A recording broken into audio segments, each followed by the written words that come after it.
All right, guys, so to start off, I want to talk a little bit about the anatomy of this wheel. This thing comes off, so sometimes don't lose these. These are important. Sometimes it gets kind of full of clay down in there and it won't slide. You'll see what that means in a second here. But this has little prongs and they fit on the wheel. Do not force it. It should slide right on if it's at the correct setting. Make sure it's flat. It's really important that it's flat. So if you grab the whole wheel, it's not going to do anything. If you grab just this side plate, it has like this maze, these tracks that these slide on, and they kind of auto center your pot, which is nice. Uh-oh. There it is. All right. So yeah, these are easy to lose. So keep track of them. But you can either use the prongs or the pads. So I'll show you both. The prongs just fit in these little holes, so you have to kind of decide which size you want to use. For like a very tall thing, I would probably recommend using longer ones, obviously, but you also don't want to have it so high that it hinders your ability to carve the base of this, because that's the whole goal. I'm going to be trimming this cup, so I'm going to use some smaller ones. I probably could go a little higher and still be okay. All right, so this spins. Sometimes you kind of have to like move it back and forth to get it to glide. If you'd like to change from these prongs to these pads, you simply get it to the end of the track here, flip it around, slide it in.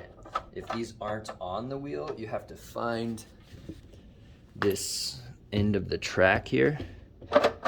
So you can kind of see it ends here.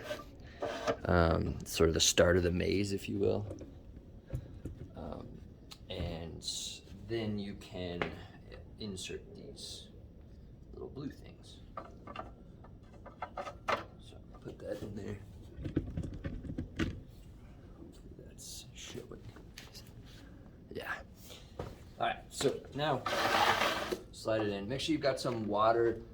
These are my tools, but there are, in this little shelf here, there are these tools and also carving tools, so things like this. I usually like to start with this tool here. And then I move to this tool, and for fancy things, I have like some tools that I bought. Water, and then, so the goal of this is to get a nice trimmed base. But you have to think about the glazing of this object. So on the one hand, you can trim the bottom and then it becomes very difficult to get a neat glaze line. So I always, and so that's one side of things. And then if you make it too sharp, like every time I set this down on a hard surface, like a granite countertop, it would chip. So making it really sharp might be a poor choice as well, depending on how you do this. For my cup, I create this little edge here. So I'll show you two things. And this is where the glaze ends, right here on this edge. So I can like dip it and then wipe it away on this edge, so it's a perfect, nice, neat line. You can also do that with something like that, right? A rounded bottom here. So, and I'll show you how to do that real quick. All right, so we put it upside down. It's important that your pot was pretty centered and not too crazy off center when you threw it, because it's not going to be centered now. So turn your wheel on.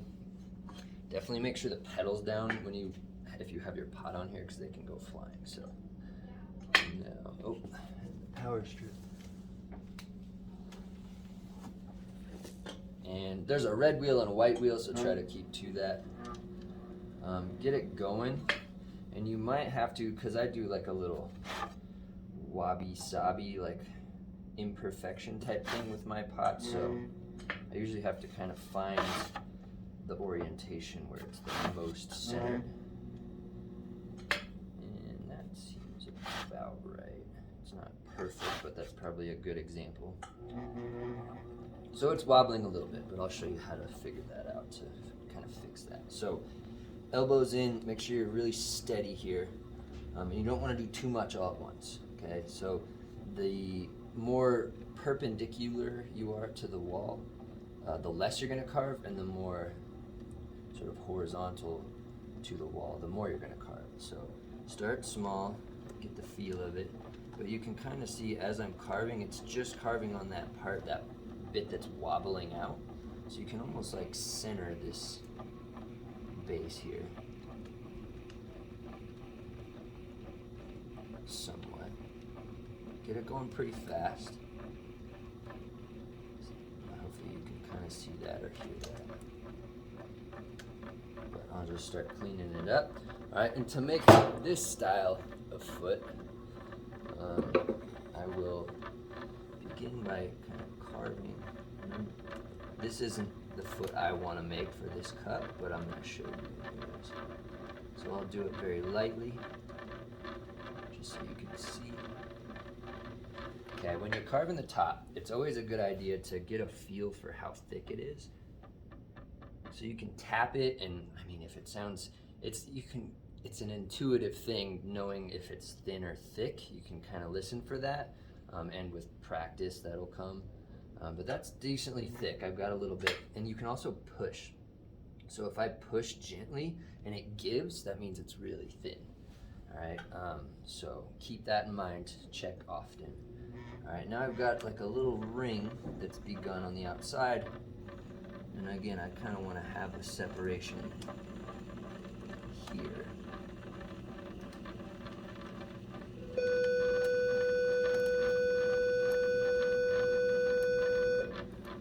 So that I have a really easy time glazing, right? You kind of want some sort of strategy for how this thing becomes glazed. So I can pretty easily glaze this. If I get glazed on the bottom, I can pretty easily wipe it off, right? So that's that. I'm gonna make something more like this. So I'm just gonna carve it all the way round and as thin as I can get it, and then I will alter it after the fact. So let's show you what that looks like. And I'll use this flat end here. So you kind of jump there. Sometimes that happens if you're doing too much too fast. You can also kind of push on the side here. If you've got a drier piece, sometimes that can help keep it stable.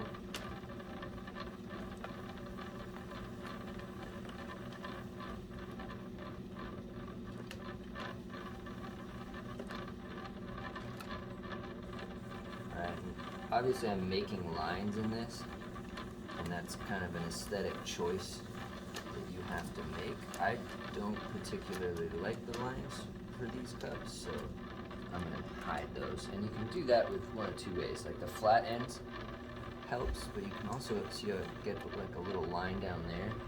So you kind of might have to clean that up a little bit.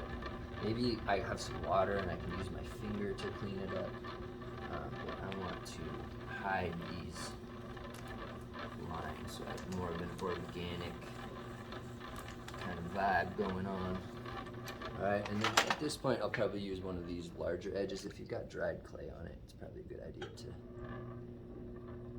get that off so it's nice and sharp.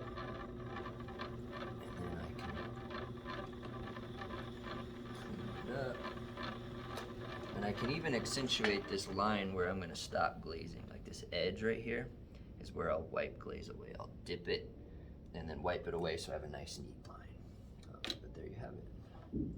So I'll kind of push down on each side to create this kind of tripod-like foot. But there you have it. That is trimming. You can do a lot with it, but again, it kind of has to be somewhat centered after you get it off the wheel.